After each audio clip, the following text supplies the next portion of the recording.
ഇതിഹാസ താരം ലയണൽ മെസ്സിയെ കേരളത്തിലെത്തിക്കുമെന്ന് വാഗ്ദാനം നൽകി സ്വകാര്യ കമ്പനിക്ക് ലാഭമുണ്ടാക്കാൻ സർക്കാർ സംവിധാനം ദുരുപയോഗം ചെയ്തെന്ന കായിക വകുപ്പ് റിപ്പോർട്ടിൽ അന്വേഷണമുടൻ. വിജിലൻസ് അന്വേഷണം ഉൾപ്പെടെയുള്ള നടപടികൾക്ക് സർക്കാർ തീരുമാനമെടുത്തേക്കും. മുൻ കായിക മന്ത്രി അബ്ദുറഹ്മാന്റെ പങ്കും അന്വേഷണ പരിധിയിൽ വരും. അതേസമയം സാമ്പത്തിക ഇടപാടുകളിൽ എൻഫോഴ്സ്മെന്റ് ഡയറക്ടറേറ്റ് പ്രാഥമിക പരിശോധന ആരംഭിച്ചു. മെസ്സിയെ കേരളത്തിലെത്തിക്കാനുള്ള നീക്കത്തിൽ സർക്കാർ സംവിധാനം ദുരുപയോഗം ചെയ്തെന്ന ഗുരുതര കണ്ടെത്തലുകളാണ് കായിക വകുപ്പ് റിപ്പോർട്ടിലുള്ളത്.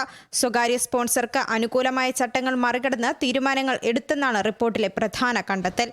അധികാര ദുർവിനിയോഗം നടത്തിയെന്നും സർക്കാരിനെ നിയമക്കുരുക്കിലാക്കുന്ന തീരുമാനങ്ങൾ കൈക്കൊണ്ടെന്നും റിപ്പോർട്ടിൽ പരാമർശമുണ്ട്. ഇതിന്റെ അടിസ്ഥാനത്തിലാണ് തുടരന്വേഷണത്തിന് സർക്കാർ ഒരുങ്ങുന്നത്. വിജിലൻസ് അന്വേഷണം ഉൾപ്പെടെയുള്ള നടപടികൾ ഉടൻ ഉണ്ടായേക്കും. കരാറുമായി മുന്നോട്ടു പോകുന്നതിന് മുമ്പ് ധന നിയമ പരിശോധനകൾ പൂർത്തിയാക്കിയിട്ടില്ലെന്നതും അന്വേഷണ വിധേയമാകും. സ്പോൺസറെ തിരഞ്ഞെടുക്കുന്നതിന് ടെൻഡർ നടപടികൾ സ്വീകരിച്ചില്ലെന്ന ആരോപണവും പരിശോധിക്കും. മെസ്സിയെ കേരളത്തിലെത്തിക്കാനുള്ള പദ്ധതിയിൽ മുൻ കായിക മന്ത്രി അബ്ദുറഹ്മാന്റെ പങ്കും അന്വേഷണ പരിധിയിൽ വരും. സ്പോൺസർ തിരഞ്ഞെടുപ്പ് മുതൽ കരാർ നടപടികൾ വരെയുള്ള മുഴുവൻ ഇടപാടുകളും പരിശോധിച്ചേക്കും. സ്വകാര്യ കമ്പനിക്ക് സാമ്പത്തിക നേട്ടമുണ്ടാക്കാൻ സർക്കാർ സംവിധാനം ഉപയോഗിച്ചോ എന്നതാകും അന്വേഷണത്തിലെ പ്രധാന ചോദ്യം.